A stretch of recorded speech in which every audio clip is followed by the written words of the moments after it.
Good morning. So we have a very packed agenda today. So first we're going to discuss Ukraine. We had a very good plan to discuss very specifically what more can we do with the shadow fleet, because it really has an effect on Russia's revenues to finance this war. But of course now we are going to discuss also the recent news. What we as Europeans have always supported is a long lasting and just peace, and we welcome any efforts to achieve that.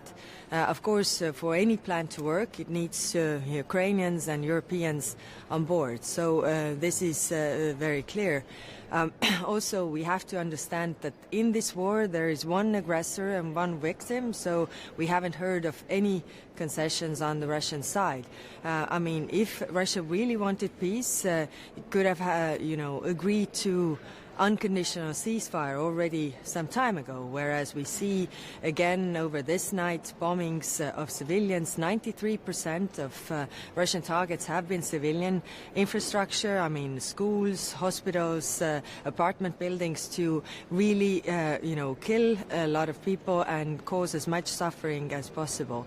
So this is our standing. Now we also discuss Middle East. Of course, now we have the United Nations resolution in place, and we are discussing how to also change the mandate of our two missions, the EUBAM Rafah border crossing mission, as well as the EUPOL COPS, which is training Palestinian police, which is also part of that broader peace plan. Then we have a comprehensive discussion on Sahel planned. We have a new strategy in place, and we need a mandate to continue with that, how we engage with the countries in Sahel. And finally, we also have a discussion on Sudan. As you know, we are also putting sanctions on Sudanese now, the first time, to really put the pressure on those who are, committing the atrocities in Sudan. So we also discuss what more can we do.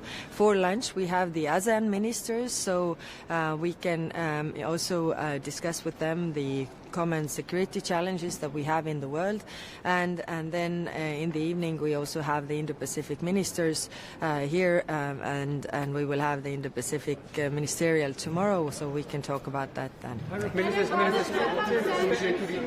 Could you just clarify for us, have European officials in any way been part of the drafting of the peace plan you just mentioned between the US and Russia? Not that I know of.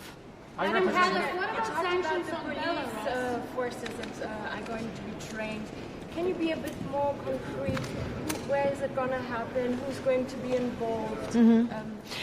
We already have the EUPOL COPS mission that is helping, with the Palestinian Authority. So, of course, we have also today the Palestinian donor group meeting, which is the discussions with the Palestinian Authority about the reforms as well, which are needed. But coming to your question, then the plan is to train 3,000 Palestinian policemen, to cover the border and really have what police does, I mean, in a country. As we are supporting a two-state solution, which means that there also has to be two states, which means that also Palestinians have to be the ones who are leading and owning the processes that are happening in Palestine. So we can only help them with confidence building, and we can help them with the training of the policemen. But of course it requires also additional resources from the member states as well as people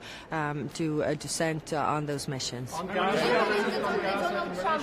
in relation to Gaza, obviously it's very important to have humanitarian aid and keep the peace and so on. But some people have been asking questions, some countries in fact, and in the European Parliament, in relation to justice. So, is the EU still focused on the idea of justice for the Palestinians, for the innocent Palestinians who have died, in terms of, the Netanyahu government?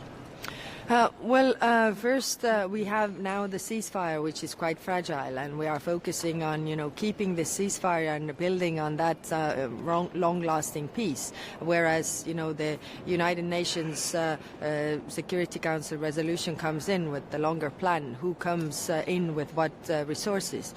But in the end, of course, accountability for all the crimes committed is also a part of just and lasting peace. Do you believe that only Donald Trump can end this war? No, in order to end this war, you need the Ukrainians and the Europeans also to agree to those plans. So, of course, Putin could end this war immediately if he just stopped bombing civilians and killing the people. But we haven't seen any concessions on the Russian side. We welcome all the meaningful efforts to end this war, but like we have said before, it has to be just and lasting. That also means that the Ukrainians but also Europeans agree to this. Okay, thank you.